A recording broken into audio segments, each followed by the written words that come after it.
Hi, I'm Khateri, realtor in the state of Virginia, and today I wanted to share with you guys how this property makes 100 grand a year and is only valued at 399K. So first things first, let's take a look at the property itself. So as you can see, I was not lying. It is worth 399K, and this figure right here is actually wrong, but it is 4,000 square feet and located in Williamsport, Pennsylvania. Now, fun fact, I actually used to live in Williamsport, Pennsylvania. It's where I went to high school, so I am very familiar with the area, the prices in the area, the taxes, all of it. I'm fairly well equipped for that. So don't go in the comments saying, "You'll never be able to rent it out for X amount." Yes, you can. I know from firsthand experience. So let's look at these pictures. It is a fairly standard looking apartment complex. Nothing crazy. The exterior is fairly standard, but as you can see, there are 12 units. As you can see, there are 12 meters, which means that every single unit has a different energy consumption amount, which is what you're supposed to have. And, you know, just like this, the mailboxes, there are 12 of them.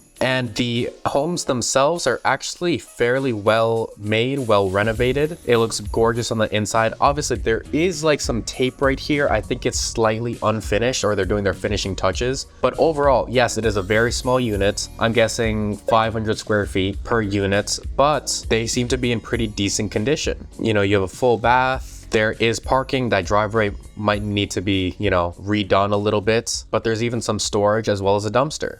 So the building itself is nothing spectacular, but each unit is clean, most likely well made. I mean, that's for an inspection to say, but each unit would most likely rent for around $700 a month. And I would know because, again, I did live there. All right, so now let's go into the actual rent numbers. I did mention $700 a month, but let's see what that actually equates to inside of its profitability. As a real estate investor, it's crucial to have a solid understanding of the rental income and how it can affect your, your return on investment, because really, rent is one of the few ways you're going to make money on this property.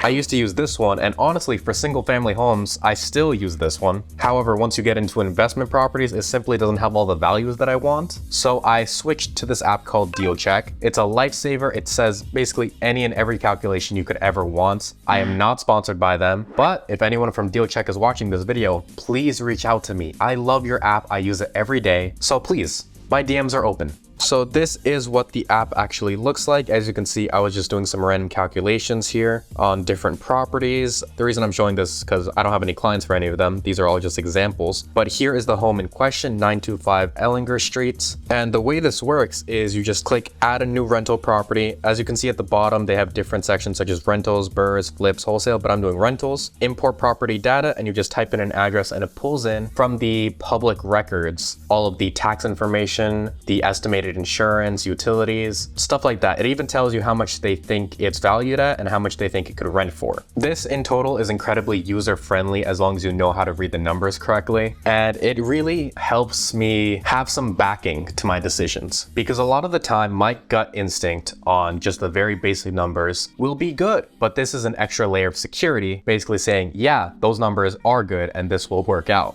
All right, so now let's go to property analysis, and right here we're down to cash flow. So if you rent each unit for $700 a month times 12 units times 12 months in a year, you get $100,800 or $8,400 a year. This is an incredible return on investment, and it just shows how powerful multifamily homes can be for investing. Also, I don't know if you guys noticed, but look at my case. It's Jujutsu Kaisen. Of course, rent isn't everything. The rent could be $1 million, but if your expenses are $999,999, then you make nothing. But please stick around because I do go over what all of the expenses actually are later on in this video. Now that we've talked about the rent associated, let's talk about the price of the property. You guys saw already that the price was a steal at $399,900. And I came across this property while I was looking at it for a client actually, and they were considering buying it cash. And since they were buying it cash, there was no financing involved, obviously. But don't worry if you don't have that kind of cash on hand, because hooray, loans exist. As a realtor, I know plenty of solid connections. I know plenty of loan officers that could get you a commercial loan to make this property yours. Now, the reason I'm saying commercial specifically is because you usually can't do a conventional loan once you pass a certain number of units. A lot of lenders will stop at 4 units. Some of them will do 5 units maximum, but they're not going to do 12 for a conventional. So based on averages for Williamsport, Pennsylvania, you'll be able to get a commercial loan at about 6% interest rate, 30-year fixed repayment period, as long as you have pretty good credit and low debt already. And those monthly payments come out to $1,918 a month. But trust me, the rental income more than covers it. Your rental income is $8,400 a month. So you are already looking at an amazing return on investment, even if you have to pay back this loan. And please stick around to the end of the video because I will actually go and continue talking about loans and what it might take to get approved for some of them. If you are interested in buying a similar property to this or any other investment property, feel free to DM me on Instagram, Facebook, LinkedIn. I can represent you if you're in the Virginia area. And if you aren't in the Virginia area, I can still give you plenty of advice, hook you up with lenders, hook you up with real estate agents that I personally know. And I, of course, always have free advice that I can always give. Now, this specific listing is actually already pending, which is why I'm showing everyone it already. But I do have other properties in mind that kind of fit this bill that a lot of you would definitely be interested in. But before we go to the next step, please take a moment to subscribe. I currently have 370 subscribers and 91% of my watchers aren't subscribed. That is insane to me. So go subscribe, do it now. And also go down to the description and subscribe to my VR channel. You see the headset right there? I make VR videos. Go check out that channel as well. And now let's get back to the video.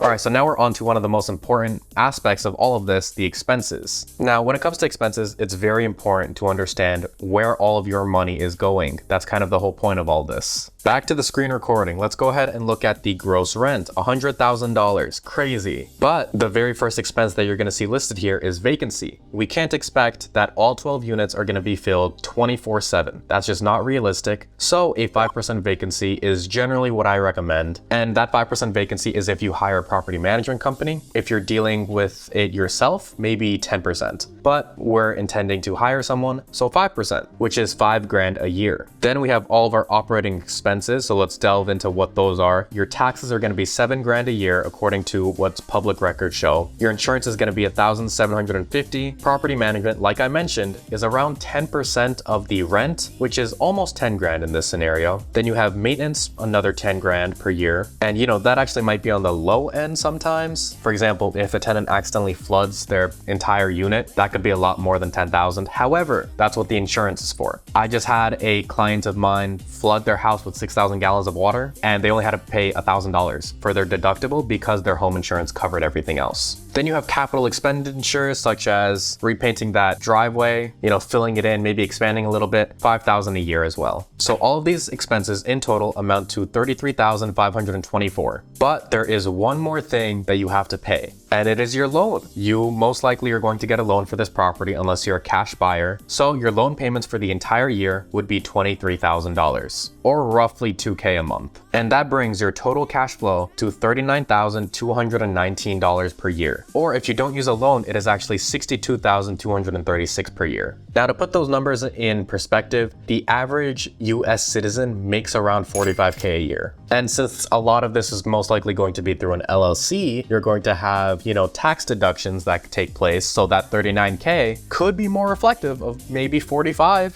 considering how you're going to be taxed differently under an LLC. So even if you have a loan, even if you're paying your maintenance, even if you have a property management company, even with vacancies, you are making the average US salary, especially for Williamsport, Pennsylvania, at least. Or you don't use a loan, maybe you somehow have $400,000 inheritance, or you just sold a business, whatever it may be. That's $62,000 a year, which is well above average. I don't make $62,000 a year. I wish I did. And this is why investment properties are such a lucrative opportunity. With a solid understanding of the area, the type of loans you're using, the type of expenses you're gonna handle, you can make a substantial return on investment. According to the DealCheck app, you are going to make roughly 15.6% on your investment with this property. Just again, for a frame of reference, the S&P 500 averages 10% a year, meaning you are beating the S&P 500. Most professional investors can't even do that. But it's not all fruits and flowers.